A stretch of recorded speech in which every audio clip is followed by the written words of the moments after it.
El sistema inmunitario es un conjunto de órganos, de tejidos y de células que se hayan distribuidos por todo el cuerpo.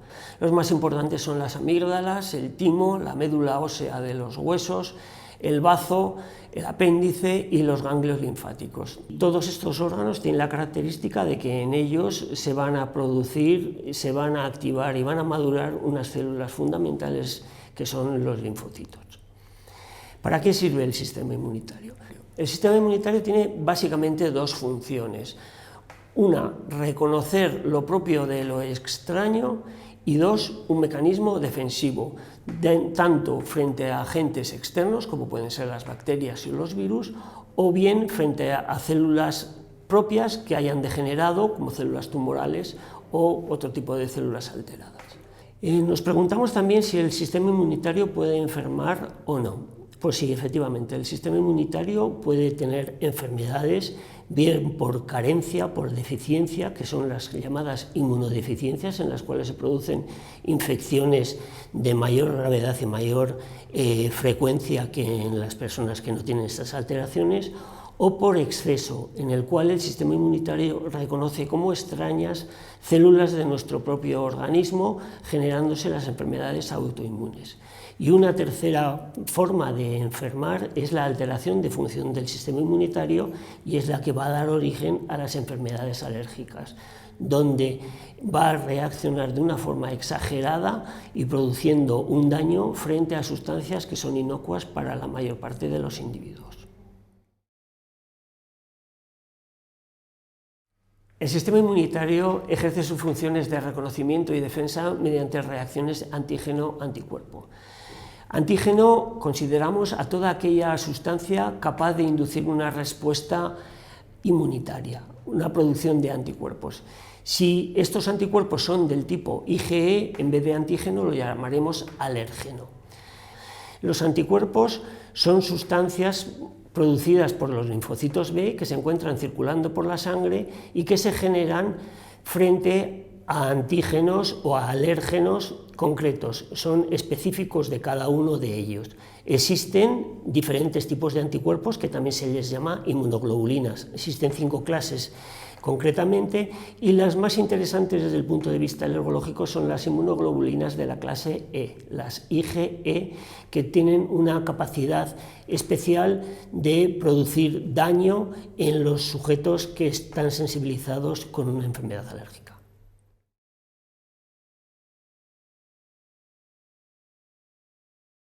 Dentro del sistema inmunitario vamos a destacar 4 tipos de células, que son los linfocitos, los mastocitos, los basófilos y los eosinófilos. Respecto a los linfocitos, diremos que son las células, glóbulos blancos, leucocitos, que están circulando por la sangre y que son de 2 tipos fundamentales. Unos son los linfocitos B, que generalmente se maduran en el bazo, de ahí su denominación B, y son los encargados de producir anticuerpos, y los linfocitos T, que generalmente se generan en el timo y que son los encargados de producir interleucinas, o también llamadas citocinas o interleuquinas. Son moléculas que sirven de comunicación intercelular y son la base del sistema inmunitario para aumentar o disminuir las funciones en determinados órganos y sistemas. Los mastocitos son unas células grandes de alrededor de 20-30 micras de diámetro, que no se encuentran circulando en la sangre, sino que se encuentran en la superficie bajo la piel o de las mucosas en contacto con el exterior, como la mucosa digestiva, la mucosa respiratoria o la genitourinaria.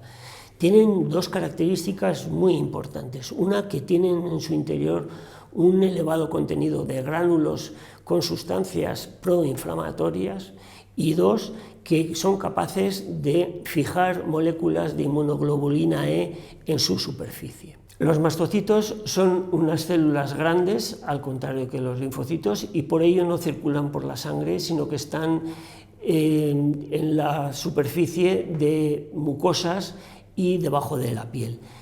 Su característica principal es que en su interior poseen numerosos gránulos con un contenido de sustancias vasoactivas que al liberarse van a producir los síntomas de la reacción alérgica. Y por otro lado, en su membrana tienen receptores de alta afinidad para las moléculas de IgE, que ya sabemos que son los anticuerpos responsables de las reacciones alérgicas. Los basófilos son unas células circulantes de pequeño tamaño que, al igual que los mastocitos, contienen gránulos en su interior llenos de sustancias vasoactivas, principalmente histamina también, y que también poseen receptores de alta afinidad en su membrana celular. Finalmente, los eosinófilos también son unos leucocitos que se encuentran circulando por la sangre, pero que tienen la capacidad de poder ser depositados en diversos tejidos donde exista una reacción inflamatoria. Tienen en su interior unos gránulos también con potentes sustancias tóxicas que sirven incluso para combatir los parásitos que pudiéramos tener. Y estas sustancias tóxicas liberadas en los sujetos alérgicos, pues lo que nos van a producir no va a ser una defensa frente a parásitos, sino un daño tisular. Las sustancias que se liberan durante las reacciones alérgicas de todas estas células van a ser las responsables últimas de los síntomas que padece el paciente. La más importante y la más abundante y la de mayor capacidad proinflamatoria es la histamina. Por eso el tratamiento de estas enfermedades alérgicas se basa en fármacos con actividad antihistamínica. La histamina, cuando se libera en las vías respiratorias, nos va a producir broncoconstricción, esto es tos, disnea, dificultad respiratoria, asma bronquial. Si se libera en la piel nos va a producir prurito, en la conjuntiva pues irritación conjuntival, o en la mucosa nasal nos producirá estornudos en salvas tan característicos de la rinitis alérgica. Si por el contrario es una liberación difusa, producirá vasodilatación y trasvasación de líquido extracelular, produciendo, dependiendo del órgano, bien hinchazón o bien lagrimeo o bien secreciones acuosas por la mucosa nasal. Las reacciones alérgicas pueden producirse por diversos mecanismos dependiendo del tipo de enfermedad alérgica del que estamos hablando. Para ilustrarlo, vamos a hablar de la más frecuente, que puede ser la alergia al polen. El paciente, al contactar con un polen en su mucosa nasal o conjuntival, es captado por unas células especializadas que tenemos en esas mucosas y presentado a los linfocitos. Y esta presentación va a originar que se produzcan anticuerpos de la clase IgE, inmunoglobulina E. Esta inmunoglobulina E, específica para este polen, va a estar circulando por el torrente sanguíneo del paciente, y parte de esta inmunoglobulina E se va a unir por los receptores de alta afinidad que tienen los mastocitos y los basófilos a la superficie de su membrana. Durante este proceso el paciente no va a presentar ningún síntoma, y este proceso puede estar así durante varios años sin que el paciente tenga sintomatología alguna y, sin embargo, esté sensibilizado al polen.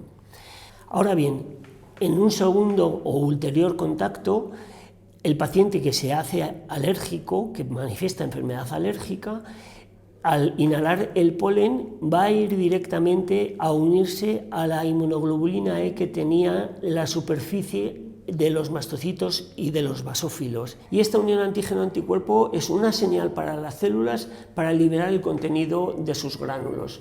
Recordamos que en esos gránulos teníamos sustancias vasoactivas muy inflamatorias, y al cabo de los 15-20 minutos de exponerse al polen van a ser las responsables de los síntomas del paciente. Es característico de las enfermedades alérgicas que, pasadas 4 a 6 horas de la exposición al polen y sin presencia del mismo, se produce una reactivación de los síntomas, porque en la primera fase de liberación de las sustancias vasoactivas, con la histamina al frente, también se liberaban sustancias que son capaces de atraer al foco inflamatorio otras células como los eosinófilos, que en estas 4 o 6 horas van a liberar sus productos tóxicos y van a perpetuar el proceso inflamatorio, reproduciéndose los síntomas del paciente.